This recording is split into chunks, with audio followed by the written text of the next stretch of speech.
Welcome to Rise Anyway, a space where we explore what it means to rebuild, to grow, and to start again. I'm Guy Christ. Every episode is a quiet reminder that no matter how far you've fallen, you can always rise anyway. Rise Anyway, Episode 11. Steve Jobs, Rejection and Reinvention. He liked to tell his story in 3 acts.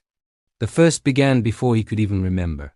A young graduate student, scared, unmarried, determined, decided to place her newborn son for adoption, but with one condition, that he would one day go to college.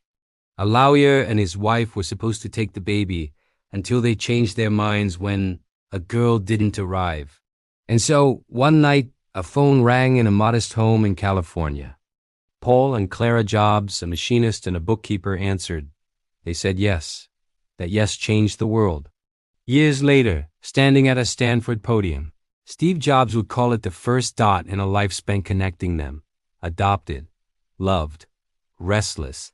Jobs grew up between 2 feelings. The ache of being abandoned and the fuel of being chosen. That tension, the need to prove himself, to build something that mattered, would become both his gift and his flaw. When college came, it was read, beautiful, expensive, and wildly impractical. After 6 months, he dropped out, refusing to watch his parents' savings vanish for classes he didn't value. But he didn't leave. He became a drop-in, sleeping on friends' floors, collecting Coke bottles for spare change, and walking 7 miles each Sunday for a free meal at a Hare Krishna temple. Later he said, "It was scary at the time, but one of the best decisions I ever made, because among the courses he dropped in on was calligraphy, a class that had no practical use." Until 10 years later, when the Macintosh shipped and the world saw fonts with beauty for the first time. Act 2 began in a garage in Los Altos. 2 friends, Steve Jobs and Steve Wozniak, soldering boards, dreaming of personal computers. In 10 short years, Apple went from hobby to $2 billion company. Then, almost as quickly, it expelled its founder. At 30, Steve Jobs was fired from the company he created. How can you get fired from your own company? He asked. The answer hurt. But out of that pain came the most productive decade of his life. Rejection became reinvention. He founded Next, building powerful computers nobody else dared to imagine. And he bought a small animation studio from George Lucas' Pixar. Those side projects would one day create Toy Story and the software that powered Apple's rebirth. In hindsight, the dots connect perfectly. At the time, they looked like failure. In 1996, Apple was dying, and then a twist. Apple bought Next for $400 million, and the prodigal founder returned. But he didn't come back to relive the past. He came to redesign the future. He simplified Apple to 4 products, focused on excellence, and began a run that would redefine technology itself. 1998, the iMac. 2001, the iPod. 2007, the iPhone. 2010, the iPad. Each launch wasn't just about hardware. It was about philosophy. Technology should feel human.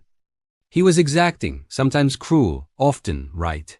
But the obsession wasn't ego, it was craft.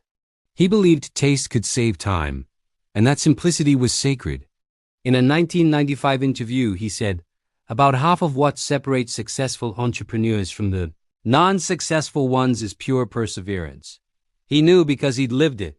Fired, broke, ridiculed, and still building. Perseverance for him wasn't blind grit. It was love for the work itself. Because without love, perseverance curdles into grind. With love, it becomes art. When Jobs returned to that Stanford stage, thin from illness but full of clarity, he told graduates the truth. Getting fired from Apple was the best thing that ever happened to me. The heaviness of success was replaced by the lightness of being a beginner again. And later, your time is limited, so don't waste it living someone else's life. These weren't platitudes. They were instructions from a man who'd built, lost, rebuilt, and finally learned what mattered. By the time the iPhone and iPad arrived, Jobs had already changed music, movies, and computers. Now, he changed how billions touched information itself. His design mantra, "It just works," was really an ethic. Make technology disappear so humanity can appear. When he closed that Stanford speech, he borrowed from the whole Earth catalog. Stay hungry, stay foolish. It sounded simple. But it was a benediction, because he knew how fast the curtain can fall, and how much beauty you can build before it does. Steve Jobs' story isn't about a genius saving a company. It's about a man who learned to turn rejection into reinvention, failure into feedback, and pain into purpose. The orphan who felt both abandoned and chosen spent his life connecting the dots and teaching the rest of us that the only way to do great work is to love what you do. Because in the end, the dots only connect for those who stay in the picture. Thanks for listening to Rise Anyway.